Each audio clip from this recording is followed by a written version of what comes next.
Katt Williams has never been a stranger to controversy. He's a comedian who built his career on razor sharp jokes, fearless roasts, and the kind of brutal honesty that makes people laugh while also making them uncomfortable. But one moment in 2018, a single radio interview has come back to haunt him in 2025. The infamous Wanda Smith roast isn't just a viral clip anymore. It's now a full-blown debate about whether Katt crossed a line, whether he destroyed a woman's career, and whether he owes her family an apology now that she's gone. And just when the internet was ready to cancel him, Dave Chappelle stepped in with a defense that turned the entire conversation upside down. To understand why this moment won't die, you have to look at Katt's career before that radio show. By 2018, Katt wasn't just another stand-up comic. He had gone from hustling clubs in the 1990s to becoming one of the most famous comedians in the world. His Pimp Chronicles special turned him into a household name, and his sharp commentary on politics, race, and culture made him a fan favorite.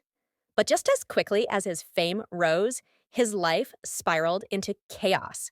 Arrests, lawsuits, and bizarre public incidents kept his name in the headlines. He fought with store clerks, got arrested at airports, even scuffled with kids on a playground.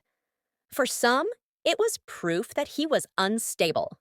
For others, it was proof that Katt was the only comedian real enough to live without a filter.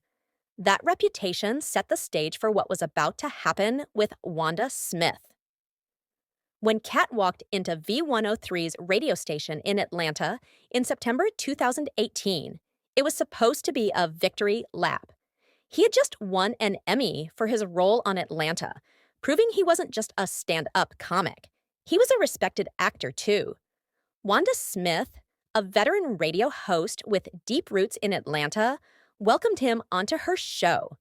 But what should have been a fun, lighthearted chat turned into one of the most infamous moments in radio history. Wanda, known for her quick wit, decided to poke at Katt. She joked about his hair, about his brushes with the law, and even about his height. But Katt wasn't in the mood to play nice. When Wanda teased him about cooking at home, Katt unloaded one of the most vicious roasts in modern comedy. He tore into her cooking skills, mocking her for not even knowing how to prepare broccoli. "All you gotta do is boil water," he snapped. The studio cracked up, but Katt wasn't done. He went after her weight, her career, and even her marriage. Each punchline landed harder than the last, leaving Wanda visibly rattled. By the end, she couldn't keep up. The roast was clipped, shared, and within hours, millions of people around the world were laughing at Wanda Smith on her own show. But here's the thing, not everyone thought it was funny. Some saw Katt as a comedy genius defending himself from disrespect. Others saw him as a bully who humiliated a woman in her own city. And in the years since, that debate has only grown louder. Now, in 2025, as Wanda's family grieves her passing, people are resurfacing the clip and demanding that Katt show remorse. They argue that his words didn't just sting in the moment, they changed the trajectory of Wanda's entire career. The fallout was immediate. Just days after the roast, Katt showed up at the Atlanta Comedy Theater where Wanda was working. That's when things got ugly. Wanda's husband, Lamorris Sellers, allegedly confronted Katt outside. According to Katt, Lamorris chased him with a gun.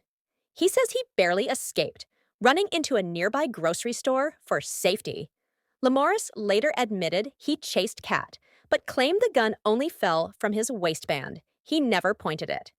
But TMZ released surveillance footage that showed Lamorris holding the weapon in his hand. Suddenly, this wasn't just a comedy feud. It was a near-deadly situation. Katt later said he believed Wanda had set him up, and that the roast had turned into something far more dangerous than a few jokes on the radio. And then Just like that, Wanda Smith disappeared from the airwaves. After decades as a beloved voice in Atlanta, she was gone. V103 never publicly explained why. Some insiders said she was let go quietly because of the fallout. Others claimed her comments about Katt possibly being gay had stirred backlash in Atlanta's LGBTQ plus community, and the station wanted to distance itself from her. Whatever the reason, her career never recovered. And now, with her death in 2024, people are pointing fingers at Katt Williams as the man who triggered her downfall. But here's where the story twists. On Shannon Sharpe's club, Shay Shay, in early 2024, Katt finally opened up about what happened. He claimed Wanda broke their agreement. Before the show, he says she promised not to bring up his kids or his legal issues. But once the cameras rolled, she went straight for those topics. To him, that was a betrayal.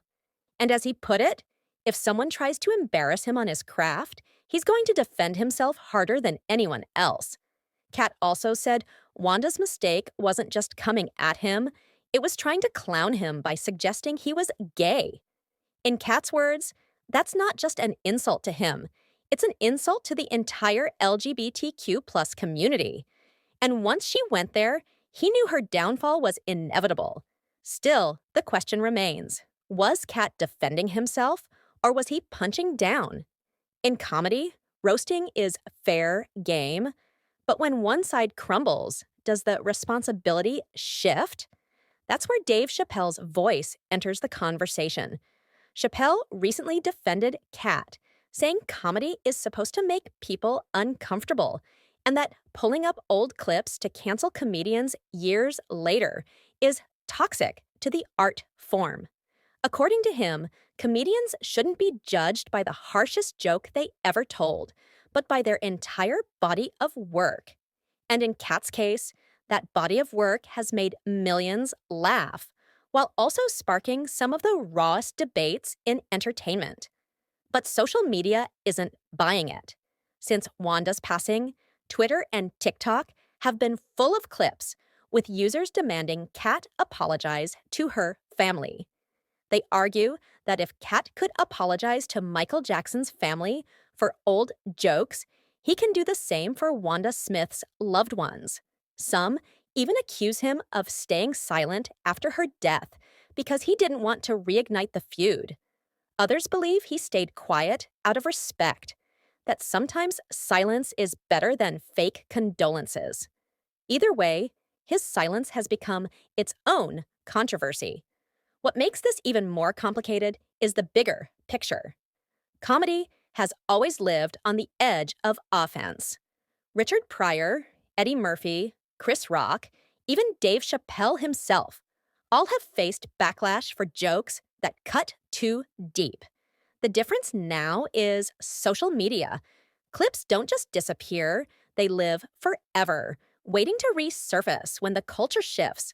What seemed like a hilarious roast in 2018 is being judged by 2025 standards, and Katt Williams is caught in the crossfire.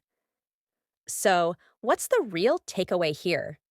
On one hand, Katt Williams is a genius who has survived the kind of public scrutiny that would destroy most comedians. He's been arrested, canceled, blackballed, and still finds a way to come back stronger. On the other hand, Wanda Smith was a respected voice in her community, and her downfall can't be ignored. The roast may not have been the only reason her career ended, but it was the spark that set everything in motion. And now, her passing has forced people to revisit that moment with fresh eyes. So we're left with two questions. Should comedians be held accountable for every joke, even years later? Especially if the person on the other end isn't alive to defend themselves? Or should we accept that comedy is messy, sometimes cruel, but ultimately a performance, not a personal attack? Katt Williams isn't answering those questions directly. He's staying quiet. Dave Chappelle is defending him.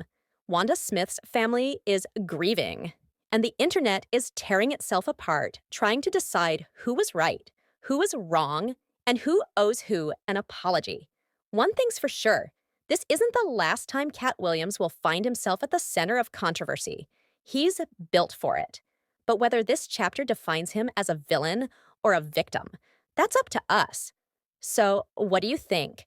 Was Katt Williams just doing his job as a comedian, or did he cross a line that cost Wanda Smith everything? Should he apologize to her family, or is this another example of cancel culture taking things too far? Let me know your thoughts in the comments because this debate is far from over.